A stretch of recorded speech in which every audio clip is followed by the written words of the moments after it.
यासीन मलिक को terror funding case में सजा का ऐलान। पटियाला हाउस कोर्ट ने सुनाई उम्र कैद।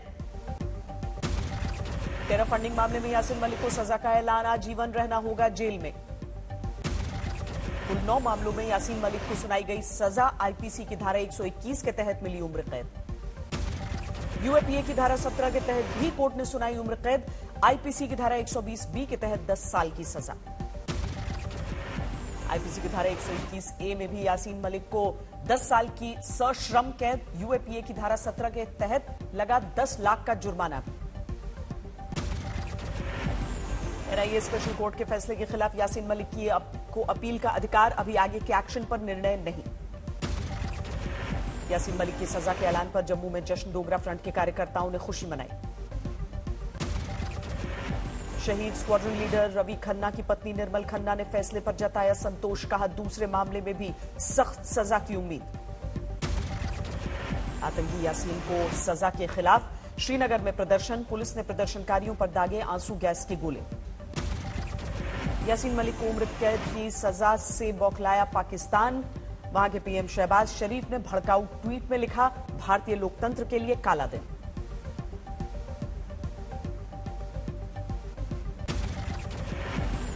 सुरक्षा एजेंसियों को यासीन मलिक को लेकर बड़े अलर्ट जारी। देश के खुफिया विभाग की तरफ से जारी 6 से 7 संवेदनशील अलर्ट।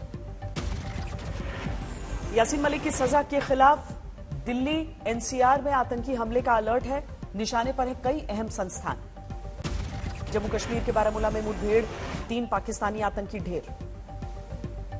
एनकाउंटर में जम्मू कश्मीर पुलिस का एक जवान भी शहीद। इलाके की घेराबंदी के बाद सर्च ऑपरेशन। कश्मीरी पंडितों के उत्पीड़न के खिलाफ जम्मू में प्रदर्शन। कश्मीरी पंडित यूनाइटेड फ्रंट ने विरोध किया।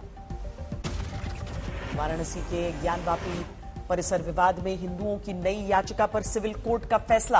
अब फास्ट ट्रैक कोर्ट में होगी सुनवाई। जज महेंद्र पांडे के फास्ट ट्रैक में होगी हिंदू पक्ष की याचिका पर सुनवाई। जिरह की अगली तिथि 30 मई। हिंदू पक्ष की याचिका में मांगा गया शिवलिंग की पूजा का अधिकार, साथ ही ज्ञानवापी की गुंबद गिराने की अपील। मथुरा में श्री कृष्ण जन्मभूमि विवाद से जुड़े केस में कोर्ट में टली सुनवाई। अब 31 मई को कोर्ट में होगी सुनवाई। याचिका में 1968 के समझौते को चुनौती। हिंदू पक्ष ने जन्मभूमि से की मस्जिद हटाने की मांग। भगवान श्री कृष्ण विराजमान की तरफ से दायर की गई है याचिका। हाईकोर्ट ने 4 महीनों के भीतर सभी याचिकाओं को निपटाने का आदेश दिया। मैंगलोर में सामने आया मंदिर मस्जिद का नया विवाद। हिंदू संगठनों ने किया मलाली मस्जिद में प्राचीन हिंदू मंदिर होने का दावा। मैंगलोर में हिंदू पक्ष की मस्जिद कमेटी से मांग, मस्जिद को खाली कर उसे हिंदुओं को सौंपे। मलाली मस्जिद के आसपास पुलिस की भारी तैनाती। 500 मीटर के इलाके में 26 मई सुबह 8 बजे तक धारा 144 लागू। पुनर्निर्माण के लिए मस्जिद गिराने पर दिखा था कथित तौर पर मंदिर का ढांचा। हिंदू पक्ष ने उस पर किया अपना दावा।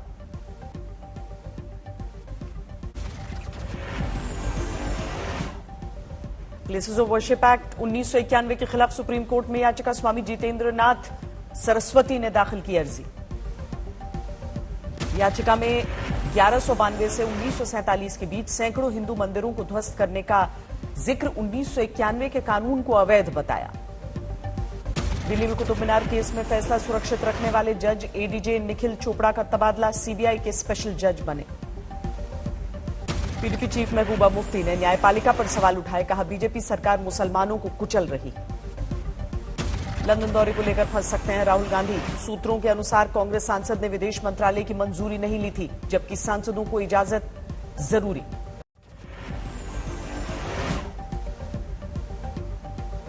समाजवादी पार्टी के समर्थन से कपिल सिब्बल ने भरा राज्यसभा का पर्चा। नामांकन के दौरान अखिलेश यादव और रामगोपाल यादव मौजूद। 16 मई को ही कपिल सिब्बल ने कांग्रेस से इस्तीफा दिया। कहा अब मैं नहीं हूं कांग्रेस का नेता। 2024 लोकसभा चुनाव के लिए सिब्बल चाहते हैं विपक्ष का गठबंधन। बोले मोदी सरकार की कमियों को पहुंचाऊंगा जनता तक। कपिल सिब्बल को समाजवादी पार्टी ने दिया बिना शर्त समर्थन। विपक्ष के नेताओं से दिए अच्छे संबंधों का हवाला। जातीय जनगणना को लेकर सीएम नीतीश ने बुलाई सर्वदलीय बैठक। 1 जून की बैठक में बीजेपी ने जेडीयू को समर्थन का वादा किया। यूपी विधानसभा में डिप्टी सीएम केशव प्रसाद मौर्य और अखिलेश यादव में जोरदार बहस। मौर्य के बयान पर भड़के समाजवादी अध्यक्ष। पहले डिप्टी सीएम ने अखिलेश से पूछा, एसएफआई के विकास के लिए पैसा कहां से लाते थे? क्या पैसा पिताजी से लाए थे? सवाल पर भड़के अखिलेश बोले, दूसरों की चिंता करते रहे और अपना चुनाव हार गए। विधानसभा में तीखी बहस पर बोले सीएम योगी, सदन में अशोभनीय शब्दों का प्रयोग ठीक नहीं। योगी सरकार कल विधानसभा में पेश करेगी बजट। करीब 6 करोड़ 10 लाख का होगा बजट। पंजाब के सीएम भगवंत मान का ऐलान, इस बार आम आदमी पार्टी सरकार का बजट होगा पेपरलेस। 21 लाख रुपए की बचत होगी। कल चेन्नई और हैदराबाद के दौरे पर होंगे पीएम। लाइट हाउस प्रोजेक्ट के तहत 116 करोड़ की लागत से बने 1152 घरों का उद्घाटन। बीजेपी नेता अमित मालवीय का राहुल गांधी पर वार। ट्वीट में लिखा, भारत जोड़ो यात्रा से चलाएं कांग्रेस मत छोड़ो अभियान। कल से 2 दिन के दौरे पर तजाकिस्तान जाएंगे एनएसए अजीत डोभाल। क्षेत्रीय सुरक्षा वार्ता में हिस्सा लेंगे। अमृतसर के पास भारत पाक सीमा पर दिखा पाकिस्तानी ड्रोन। बीएसएफ जवानों की फायरिंग के बाद वापस पाक सीमा में लौटा। चारधाम यात्रा में अब तक 76 श्रद्धालुओं की मृत्यु, सबसे अधिक केदारनाथ में 38 लोगों की जान गई। यमुनोत्री में भी 22 श्रद्धालुओं की रुकी सांस। बद्रीनाथ में 12 और गंगोत्री में 4 भक्तों की मृत्यु। केदारनाथ यात्रा से आया हैरान करने वाला वीडियो। मौसम साफ होने के बाद गौरीकुंड में दिखा हजारों यात्रियों का हुजूम। बर्फबारी और बारिश की वजह से 2 दिन से बंद थी केदारनाथ यात्रा। आज मुश्किल से पाया गया भीड़ पर काबू। उत्तराखंड के हेमकुंड साहिब यात्रा में मुश्किलों से सामना। बर्फ की मोटी चादर से ढका है पूरा क्षेत्र। मनी लॉन्ड्रिंग केस में गिरफ्तार आईएएस पूजा सिंघल की मुश्किलें बढ़ी। 8 जून तक न्यायिक हिरासत। रांची में खनन घोटाले को लेकर ईडी ने 2 जगहों पर छापा मारा। आरोपी प्रेम प्रकाश के घर रेड। लखीमपुर खीरी हिंसा केस में आरोपी आशीष मिश्र की जमानत याचिका पर लखनऊ की हाईकोर्ट बेंच करेगी सुनवाई। 30 मई को बहस। चीनी नागरिकों को वीजा दिलाने का मामला। सीबीआई ने कार्ति चिदम्बरम को कल दिल्ली में पेश होने के लिए समन भेजा। चुनाव आयोग में गैर मान्यता प्राप्त सियासी दलों पर कसा नकेल। 66 पार्टियों के खिलाफ सही पाई गई शिकायत।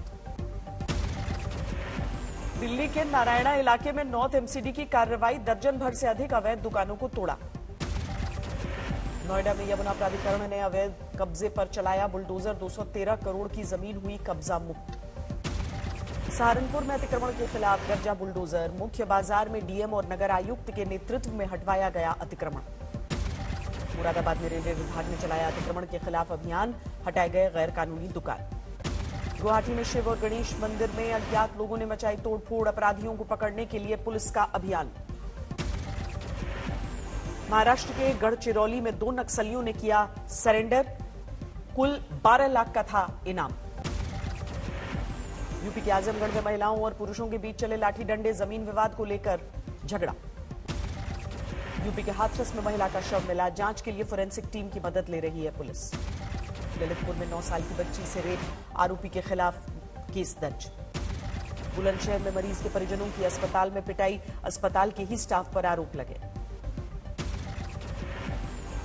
यूपी में दादरी में प्रेम प्रसंग में युवक की हत्या। मरने से पहले युवक ने मोबाइल वीडियो में बयां की बर्बरता।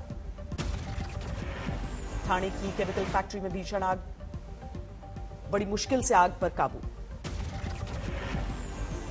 दिल्ली में नरेला में पुलिस ने गोगी गैंग के 2 शूटर्स को दबोचा। दोनों नाबालिग हैं। मुजफ्फरनगर में चेकिंग के दौरान बदमाशों के साथ मुठभेड़। हिस्ट्री शीटर पुलिस की गोली से घायल हुआ। बाराबंकी में लखनऊ अयोध्या हाईवे पर कार और कंटेनर की टक्कर, 4 की मौत। बुल्ढाना में नगर निगम के अधिकारी 1 लाख रुपए रिश्वत लेते गिरफ्तार।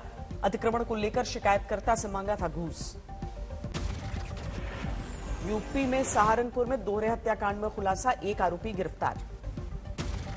झारखंड के लातेहार में बिजली के खंभे से ट्रैक्टर की टक्कर, आग लगने से ड्राइवर की मौत। असम के चिनांग में चोरी के आरोप में 2 मासूमों से बर्बरता, पिटाई का वीडियो वायरल। असम के कोकराझार में 3 युवक गिरफ्तार। 16 साल की नाबालिग से रेप मामले में पुलिस ने धरा। आईपीएल में आज पहला एलिमिनेटर मैच। आमने सामने लखनऊ और बैंगलोर की टीम। बारिश की वजह से देर से शुरू हुआ मैच। टॉस जीतकर लखनऊ का गेंदबाजी का फैसला। आईपीएल के फाइनल में पहुंचा गुजरात। पहले क्वालिफायर में गुजरात ने राजस्थान को 7 विकेट से हराया।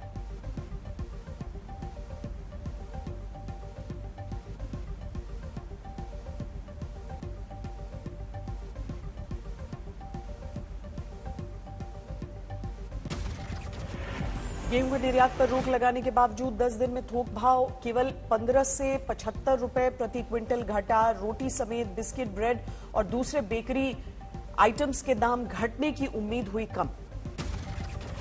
6 साल बाद भारतीय बैंक शेयर धारकों को डिविडेंड से कराएंगे मोटी कमाई। क्रेडिट ग्रोथ बढ़ने से सरकार को मिलेगा 80 अरब रुपए का डिविडेंड।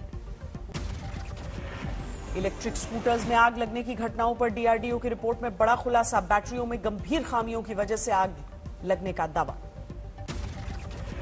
अब व्हाट्सएप पर मिलेगी डिजी लॉकर की सुविधा। ड्राइविंग लाइसेंस, पैन कार्ड समेत तमाम जरूरी डॉक्यूमेंट्स की डिजिटल कॉपी दिखाना काफी। एयर इंडिया ने कर्मचारियों को 26 जुलाई तक सरकारी घर खाली करने का नोटिस भेजा। दिल्ली और मुंबई में है बड़ी हाउसिंग कॉलोनियां। हाउसिंग सेक्टर में बीते साल नौकरी वाले लोग रहे 68%। खरीदार एक रिपोर्ट के अनुसार 26% हिस्सेदारी के साथ डॉक्टर, वकील, सीए दूसरे स्थान पर। पर्यटकों के साथ साइबर फ्रॉड में बढ़ोतरी। एक एजेंसी के अनुसार पर्यटन क्षेत्र में ऑनलाइन फ्रॉड की आशंका पहले के मुकाबले 68% बढ़ी। यूपी के सभी जिलों में हर हफ्ते आयोजित होगा रोजगार मेला। 18 मंडल मुख्यालयों पर हर महीने एक बड़े रोजगार मेले का आयोजन। यूक्रेन युद्ध से बिगड़ी वैश्विक खाद्य सुरक्षा परिस्थिति पर दावोस में चर्चा। संकट बढ़ने पर हर रात 80 करोड़ लोगों के भूखे रहने की आशंका। एनएसी की पूर्व सीईओ चित्रा रामकृष्ण को सेबी ने रिमांड नोटिस जारी किया। 3 करोड़ 12 लाख की डिमांड के लिए भेजा नोटिस।